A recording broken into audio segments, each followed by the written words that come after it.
The ninth studio album from British heavy metal legends Judas Priest built upon the previous and already stellar album Screaming for Vengeance, but often surpasses its predecessor on an epic scale. And for that reason, and others, we're going to talk about my favorite Judas Priest album, Defenders of the Faith.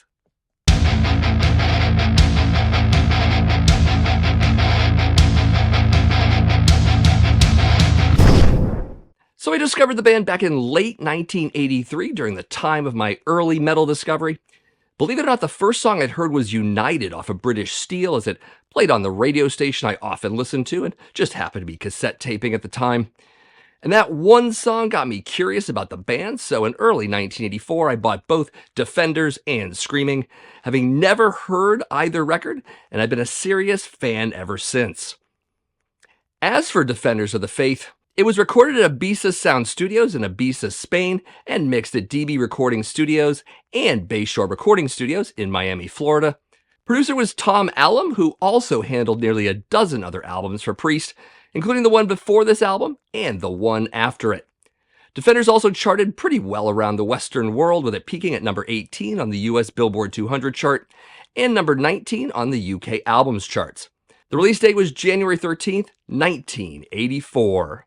The album spawned 3 singles: Some Heads Are Gonna Roll, Love Bites, and this single, Free Wheel Burning. This 12-inch version specifically contains an extended guitar intro that was omitted on the full-length release. Very cool music video for this one too. In fact, all 3 tracks have videos, which you should check out either again or for the first time. Also on the B-side of the single, you get 2 live tracks, both Breaking the Law and You've Got Another Thing Coming. The latter of which simply titled Another Thing Comin' for some reason. Both the live tracks were recorded at the US Festival in May of 1983. And if you haven't seen their set from that festival, you really should look it up on YouTube. Fantastic show. As far as the tour in support of this album, named the Metal Conqueror Tour, it ran from January 20th to September 13th, 1984, traversing 125 shows. In Europe, they were supported by Ted Nugent and Raven, and in North America by Great White and Kick-Axe. The set list diverged a bit, with the US having Night Comes Down, Love Bites, Some Heads Are Gonna Roll, Rock Hard Ride Free, Jawbreaker, and The Sentinel as exclusive tracks, whereas Europe got Riding on the Wind, Bloodstone, The Ripper, and Screaming for Vengeance as exclusive tracks. However, there was a pre-tour for the album that lasted less than 2 weeks during December of 1983 in the UK and Germany, with Quiet Riot supporting. During the German leg of this mini-tour, they played the Rock Pop Festival in Dortmund, along with Iron Maiden, Scorpions, Ozzy, Def Leppard, and again, Quiet Riot. And if we're going to talk about the tour, I should mention the night of June 18th at Madison Square Garden in New York City, where an impatient crowd threw objects at the pre-show announcer, namely firecrackers, M80s, cherry bombs, and beer bottles, and then tore out $250,000 worth of seats from the floor. Because of this, Judas Priest was banned from ever playing the venue again, which still seems to be in effect, as I found no evidence of them playing the Garden since. Amazing. Anyways, if you're wondering about vinyl pressings of Defenders of the Faith, there have been almost 50 of them over the decades, with CBS handling most of the European pressings, Columbia for North America, and Epic Sony for East Asia. The latest vinyl pressing was in 2022 by Sony Columbia, largely for overseas markets. And if you're looking for releases with bonus tracks, there was a CD release in 2015 that included their entire May 5th, 1984 show from Long Beach, California on this album's very tour. If interested, my CD copy is from the 1980s, so no bonus tracks for me. And we should mention the cover art here, which was done by Doug Johnson, who also did the art for Screaming for Vengeance and Turbo. But especially when Defenders and Screaming are paired, you can really see the stylistic similarities. And because of that, and along with the music, both albums have a really strong connection to each other. So much so that you could almost consider them a single work in 2 parts. But, of course, I will make the case that Defenders is just a wee bit better at times. Also, this little beastie on the album cover is called the Battalion, just in case you didn't know that. Anyways, that's it for details. Let's get to the track by track. Starting with side 1, track 1, we've got Free Wheel Burning. Track opens with twin riffing and driving snare, but moving quickly to an energetic main riff, which immediately brings to mind, at least for me, speeding down the road at full throttle. Hugely effective for a song called Free Will Burning. The track is soon punctuated by the siren screams of Halford as he belts out the lyrics with an insane amount of punch and venom. In fact, we're going to hear a lot of that on this record. Pre-chorus builds well and quickly to a brief chorus of the title line sung twice, then back to verse and repeat. Leads are handled totally by Glenn Tipton, who just rips through this track with some of his fastest fretwork to date. Really love the rapid-fire vocals during the bridge with Halford's ability to scream fast and tight through every word. Twin harmonic riffing follows in classic Judas Priest fashion, then straight to another run through the breakneck bridge vocals, then chorus a few times, and the ending with a lengthy Halford scream, an aggressive flourish, and then the crushing finale. As I showed before, this was a single from the album, in fact, the very first single from Defenders, released on the same day as the album, January 13th, 1984. Also, amazing music video, and how they didn't get in trouble with Atari for borrowing their video game property is rather interesting.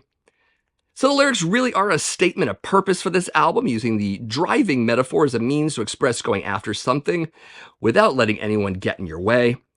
One of my favorite lines is during the bridge, which is, "Hold on to the lead with all your will and not concede. You'll find there's life with victory on high." So Free Will Burning really is the quintessential opening track because no other song could have possibly started this record. Also, one of my favorite Judas Priest songs ever. Moving on to track 2, we have Jawbreaker.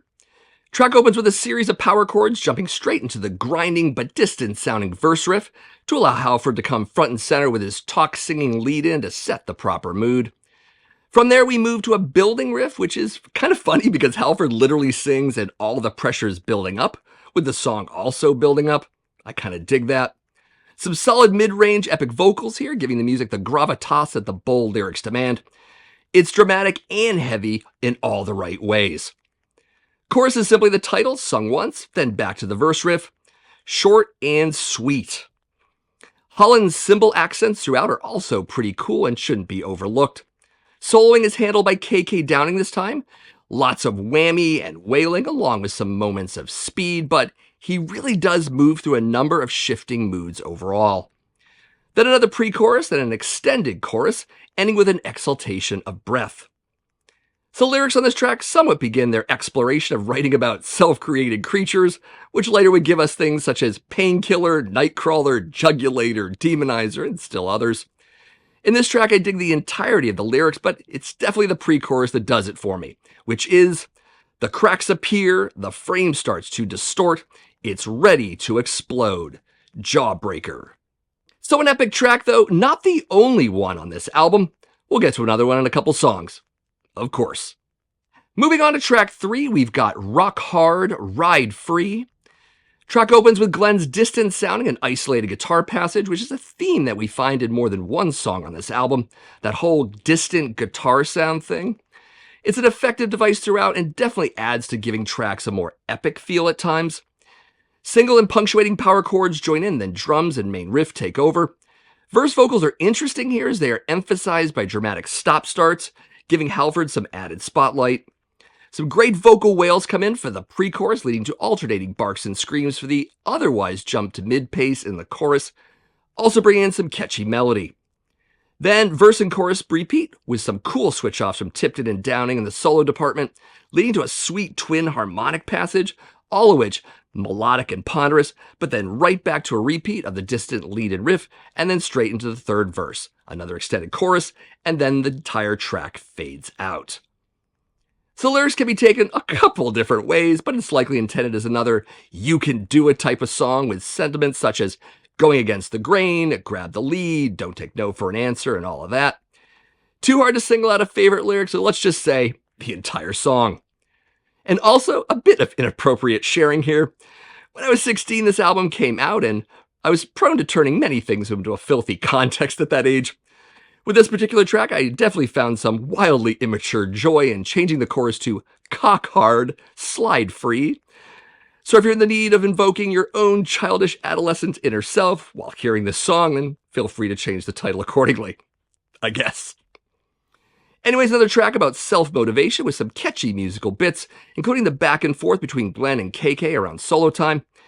It does bring the record down in tempo a bit, but also offers some variety as a result, and of course, it gets us ready for the next track. Moving on to track 4, we have The Sentinel. Track opens with an isolated guitar intro, intermittently jumping between distorted power chords and single notes. Very dramatic lead-in for an equally dramatic track, possibly the most dramatic of all Defender songs. A couple rounds of this bring us to a transitional riff, then drums and bass join, and then straight to Halford's melodically aggressive vocals for the verse. Pre-chorus and chorus both show off Halford's range and how long he can hold high notes. Another verse and chorus follow, but not with just one, but two different bridges.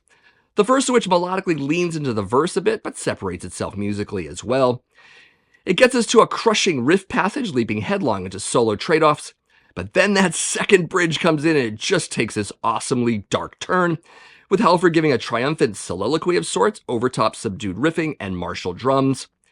It builds to an aggressive vocal punch, another extended chorus, this time more aggressive than previous choruses, and then ending with a final riff whose last note slowly fades out. So the lyrics are simply massive in scope when compared to the others on this record. Some of the best they've ever written, in my opinion, and on par with future tracks such as Painkiller and Judas Rising.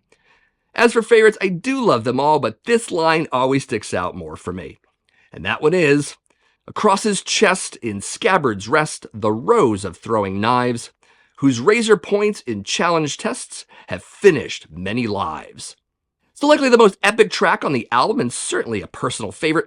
I think a lot of fans love this song.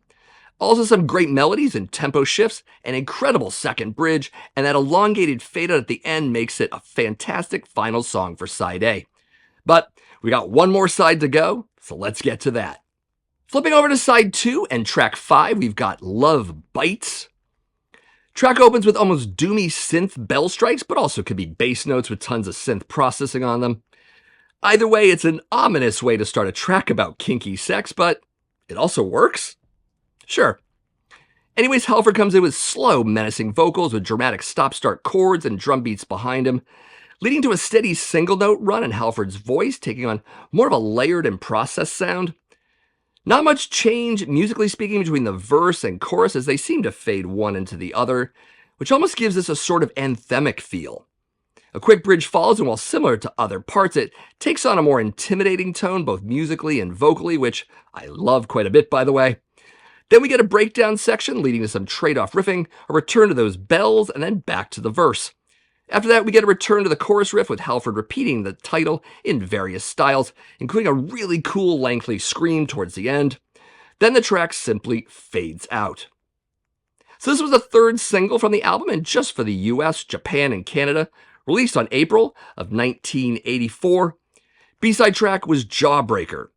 And as I mentioned, Love Bites also had a music video that gave you a really decent idea what their stage setup looked like for their tour. Lots of smoke and lasers, which was in everything visually associated with this album. And why not? I mean, it's all about smoke and lasers at metal shows. So yeah, all of you newer bands out there, more smoke and lasers, please. Anyways, as I stated before, the lyrics are sexual in nature, but with a decidedly evil tone to them. And probably the most memorable lines here are the ones that open the track, which are, when you feel safe, when you feel warm, that's when I rise, that's when I crawl. Gliding on mist, hardly a sound, bringing the kiss, evils abound. So not to be confused with the Def Leppard song of the same name that came out 3 years later. I mean, really, this is the only Love Bites you need. You know that. Moving on to track 6, we have Eat Me Alive. Track opens with a brief isolated riff, moving quickly to a driving riff and relentless mid-paced drumming. Halford's vocals are certainly layered here, bringing in a highly intent delivery. Now, what's the intent? Well, more sex, of course, but maybe in a more graphic and almost predatory tone. Really love the dive bomb between the verse and chorus, add a bit of punch to the latter. The chorus has an extra touch of menace, and if you pay really close attention to the style and sound, you can definitely hear shades of what you'd get throughout their Painkiller album 6 years later. I mean, listen to that chorus again. You'll hear it too. Anyways, on to the second verse. I just love how Rob literally rolls his L's in the word animal. And I don't know why I love that. I just do. After the second chorus, we get some furious trade-offs between Glenn and KK, followed by another verse, a repeated chorus, and then what sounds like an ending passage, but then returns with more driving riffs, pounding drums, and repeated vocal chorus lines. Track then ends with a quick fade-out as Rob whispers the word, eat. And why not?